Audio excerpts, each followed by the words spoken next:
Okay, howdy gang. We're going to go over today the basic mitt holding refresher. So first I want to talk about position. If I'm holding for Dan and we're going to throw a straight shot, I want to mimic a face. So if Dan was going to punch me in the face, he'd be lining up here. With the mitt, I always want to have him punch across on a straight punch, which mimics this side of my face. Okay, now perfect situation, I'd be able to hold it like this, but it's not very practical. As you can see, it makes the rounded shape of a face. But since I can't do that without crossing my hands up, I'm going to give him a 1-2 like this. Now of course, if he's practicing punching to the head height, I need to keep it at his head height. Not preferably my head height, but preferably his head height. So he's practicing fighting a partner his own size. So for a jab, nice and straight, he's punching across into this mitt, cross, nice and straight into this mitt. Now when we talk about the hook punch, whether it's rear or lead, doesn't matter, I want to bisect his body and I want to hold the mitt straight down the middle. So that's going to be where his center of power is across his center line. If I hold it over here, he's going to be overextending and reaching too far. If I hold it over here, he's going to have a hard time having enough room to generate power.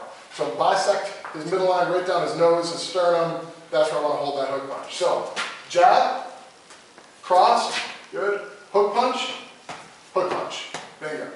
Uppercut, I want to get and hold it at his chin. Big common mistake, uppercut gets held down low and your partner's trying to dig and bend over and loses all his posture. You really would never throw an uppercut to someone's sternum. You're aiming for the chin. So uppercut, I want to make sure I hold it high enough that he can drop just a little bit and then launch it right up into the jaw. Okay, one more time. Good, so too low, just right, way too high. If I hold it up here, he's going to be punching for the sky like Nintendo's Mike Tyson's punch out. Okay, so that's the basic positions. 1 and 2, mimicking a face. Good. Uppercut, hook punch, bisect the middle of his body. So down the center. Next is resistance. A good mitt holder is going to give enough resistance without giving too much. If he throws that jab at me, I don't want to slam on his hand and jam his wrist. I'm not trying to make it a freight train. I'm guessing, I feel like he's hitting harder, but I'm going to hurt my partner.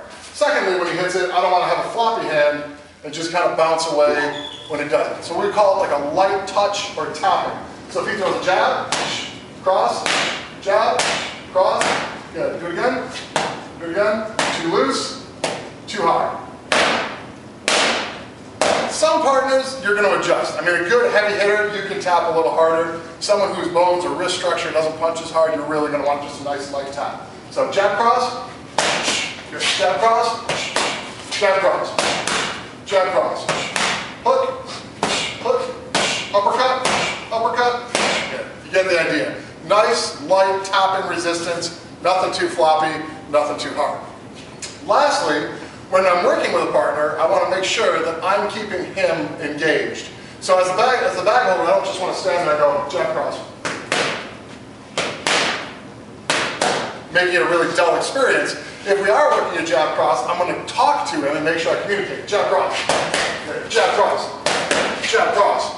Okay. So I'm telling him what I want him to do, and I'm encouraging him with the energy I give back to him, he gives back to me. So if I was kind of jab cross, jab cross, jab cross, versus jab cross, jab cross, jab cross, jab cross.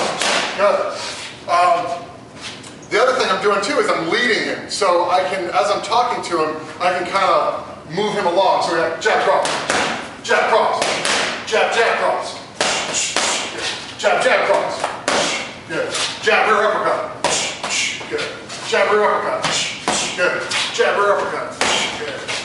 Jab hook. Yeah, jab hook, good. So I'm telling him I can lead him along, and of course he's not going to get it perfectly every single time, but the more I communicate to him what's coming, the more wide variety of combinations we can use. Lastly, I want to move him around a little bit. If he's brand new, it might be enough just for him to think about the jab. Okay, but then once we get moving, I'm going to throw the jab, good, jab. Good, make him step a little bit, jab. Make him back up a little bit, jab, double jab. Good. Circle around, double jab. Good. Chase it, jab. Good. Back it up, jab. Back it up, jab. Chase it, jab. Bingo. Okay. The last thing that we need to work on is the flashing of targets and communicating when I want him to punch. So it's kind of like a shoot, don't shoot. Shoot, don't shoot. When I flash a target at him, it's fair game. He's going to hit it. When it's back to me, then it's my decision to say, not now. So if I'm moving with Dan and I'm pushing him back, I don't want him throwing punches right now. Jab, now I do. And I put it away. Good, so when he's chasing me, jab. Now sometimes in the drill, I want him to jab at will. So I'm just going to hold it out and move with him and let him jab when he wants to. But this is don't shoot. Shoot. Don't shoot. Shoot. Don't shoot. Shoot, shoot. Good. So he's firing at the target when they come up. Good. Okay, and that is the last point. So once again, review basic positions. Jab, slightly angled in. Cross, slightly angled in. Uppercut, chin height. Hook punch, bisecting the body. Resistance, tapping. Keeping your partner engaged by talking to them, moving with them, and communicating with the targets. Thank you very much. Have a good week.